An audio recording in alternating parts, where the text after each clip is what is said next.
하나님 나라의 백성인 하백 여러분, 하백의 성경 아카데미에 오신 것을 환영합니다. 이 시간은 성경 해석학 39강 시간입니다. 함께 나눌 내용은 성경 비평이란 무엇일까입니다. 비평이란 단어를 들을 때 대부분의 사람들은 비난하는 발언을 생각합니다. 사실 성경 비평 또는 성경에 대한 다양한 비평적 접근법은 성경을 공격하는 것이 아니라 성경에 대한 조심스러운 학문과 관련되어 있습니다. 불행하게도 지난 250년 동안 많은 유명한 성경학자들이 가졌던 반초자연적인 전제들 때문에 성경 비평은 좋지 않은 이름을 얻게 되었습니다. 이 용어는 그것의 가정과 결론에 있어서 실제로 반그리스도인적인 부정적인 객관성과 자주 연관되어집니다. 다양한 형태의 성경 비평이 있는데요. 어떤 것은 상당히 오래된 것이고, 예를 들어서 본문 비평과 자료 비평이 오래된 것입니다. 그에 반해 어떤 것은 좀 더 최근의 것입니다. 이 시간에 함께 나눌 내용은 본문 비평, 역사 비평, 양식 비평, 자료 비평, 편집 비평, 전승 비평, 문학 비평, 수사 비평입니다. 이제 하나씩 살펴보죠. 본문 비평은 성경의 원본이 무엇을 말했는가를 확립하기 위한 고대 본문들을 조심스럽게 연구하는 것입니다. 광범위한 본문 비평이 이루어진 역사 기록은 적어도 오리겐, 그러니까 교부였던 오리겐은 주후 185년에서 254년 삶을 살았던 교부로서 거기까지 거슬러 올라갑니다. 그러나 이 학문 분야의 현대적 번영은 유럽의 구텐베르크에 의한 금속 활자술 이후에 인쇄기가 도입되고 종교개혁 시기의 헬라어와 히브리어에 대한 학자들의 지식이 르네상스로 말미암아 회복되면서 일어나게 되었습니다. 그러니까 본문 비평은 지난 200년 동안 많은 고대 사본들의 발견과 방법론에 대한 학자들의 증진되어진 합의와 함께 번영했습니다. 역사 비평은 성경의 문서, 그리고 이와 관련된 저술, 사건, 사람들에 대한 주의 깊은 역사적인 연구입니다. 역사 비평적 방법은 실제로 역사 속에 일어난 것이 무엇이며 본문이 원저자와 독자들에게 의미한 바가 무엇인가를 증명하려고 합니다. 연관된 맥락에서 성경학자들은 역사 문법적 주의를 하는 것에 대해 종종 말합니다. 즉, 본문이 원어로 무엇을 말하는가를 합당하게 이해하는 것을 시작으로 이것은 문법적인 부분과 연관되어 있습니다. 학자들은 실제로 일어난 것에 대해 성경이 주장하는 바를 연구합니다. 이것은 역사적인 측면입니다. 역사 문법적 주의에는 그리스도인적 전제, 즉 성경이 말하는 것은 진리라는 전제를 가지고 수행될 수 있고요. 아니면 회의적이며 반기독교적 편견을 가지고 수행될 수가 있습니다. 그런데 자유주의자들의 오용 때문에 몇몇 보수주의 학자들은 역사 비평을 공공연히 비난하게 되는데요. 하지만 반드시 우리가 기억해야 할 것은 무엇이냐 하게 되면 반기독교적 결론에 도달하게 하는 것은 방법론에 수반된 전제라는 것입니다. 그러니까 전제가 중요한 부분이지 이 방법론 자체가 크게 중요하지 않다는 얘기입니다. 틀림없이 성경 본문의 문법과 역사를 주의 깊게 연구하라는 요구는 그 자체로서 나쁜 것이 아닙니다. 양식 비평은 본문의 다양한 부분들, 예를 들어서 개별 이야기, 율법, 잠언, 시편 등이 기록되기 전에 구전 양식으로 어떻게 유포되었는가를 연구하는 것입니다.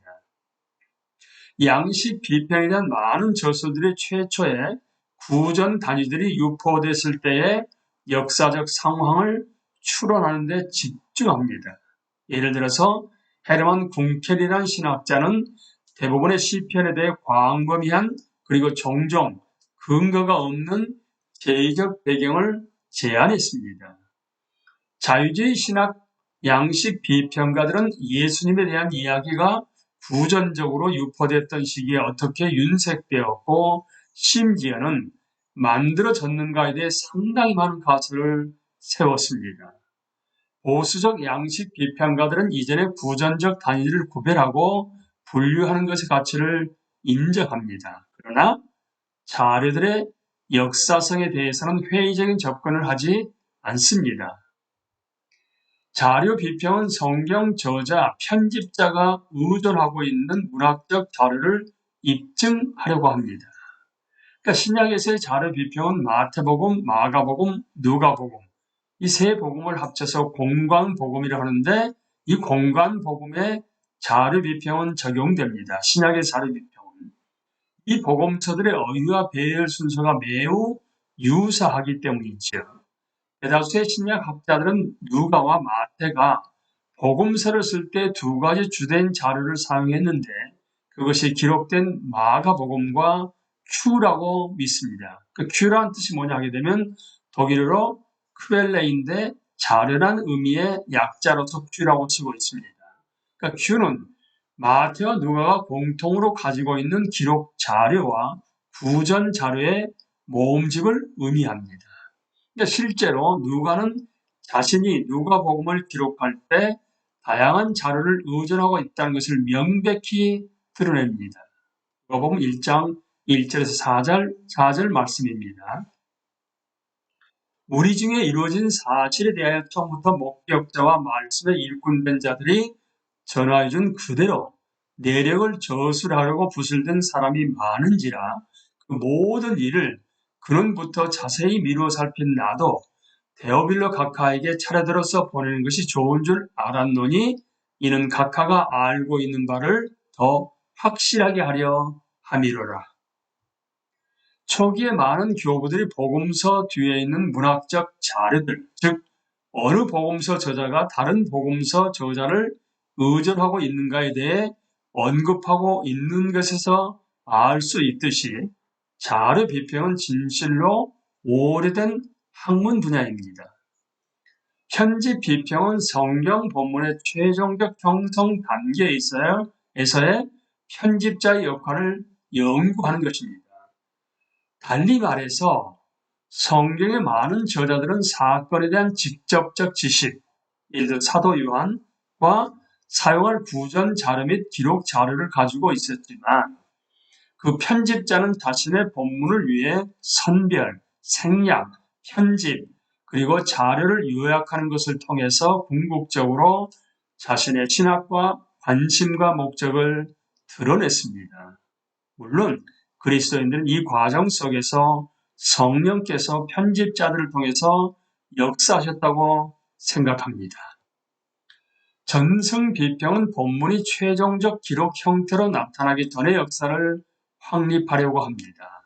그러므로 전승 비평은 본문의 구전적 배경과 문학적 배경을 모두 포괄하고요.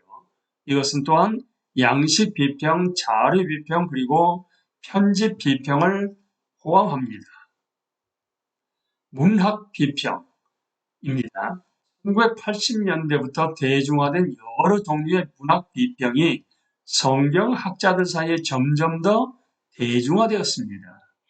이전의 비평적 방법들이 본문 뒤에 있는 재구성된 물리적 또는 문학적 역사를 설명하려 시도했는데 반해서 이 접근법은 이제 역사성과 저작권에 대한 논쟁적 질문은 옆으로 밀어두고 하나의 단일체로서 본문을 연구할 것을 허용합니다.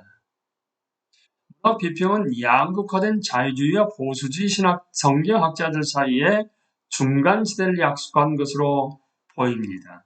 가장 근본적 차원에서 성경에 대한 문학적 접근법은 성경 내에서의 다양한 문학적 장르를 인식하며 그것들을 하나의 통일된 문학적 작품으로 연구합니다.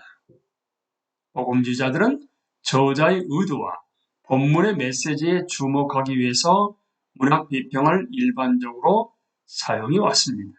그러나 성경에 대한 문학적 접근법에는 다른 많은 변경들이 있습니다. 세속의 문학적 추세에 영향을 받아 성경에 대한 독자 반응 접근법은 독자가 저자의 의도에 대해서는 관심을 거의 두지 않거나 전혀 두지 않는 채 의미를 창조하는 것을 선호합니다. 또한 문학 비평의 한 부분인 서사 비평은 성경의 서사, 성경의 이야기를 연구하기 위해 문학적 접근법을 사용합니다. 이제 수사 비평입니다. 성경에 대한 수사 비평을 말할 때 사람들은 일반적으로 둘 중 하나를 의미하는데요. 신약과 관련하여 그들은 인정된 그레코로만 연설의 범주를 신약 성경에 이름 붙이는 것에 대해 종종 말합니다. 1970년대부터 80년대까지 많은 신약 학자들은 수사적 분석을 통해 신약의 구조와 목적에 대한 새로운 통찰력을 제공하려고 했습니다. 대부분의 학자들은 이제 라틴과 헬라의 수사적 범주를 가지고 신약 본문에 지나치게 기술적인 이름을 붙이는 것은 좀 더 폭넓은 학문적 조사를 견뎌내지 못할 것이라는데 동의합니다. 비평은 본문에 있는 연설의 아름답고 효과적인 패턴을 탐지할 수 있는 것을 의미할 수 있습니다. 이것은 그레코로만 범주를 신약에 합법적으로 부과하는 방법과 구분하기 위해서 때로 신수사학이라고 불리기도 합니다. 성경 비평과 관련해서 다양한 비평이 있다는 것을 우리가 알게 되었습니다. 그 신학자들이 이 비평에 대해서 어떤 관점을 가지고 접근한지를 알아서 그들의 주장을 올바로 판단하게 됨으로 말미암아 휘둘리지 않고 하나님 중심적으로 성경을 해석하고 나아갈 수 있는 여러분과 제가 될 수 있게 되기를 예수님의 이름으로 기도합니다. 감사합니다.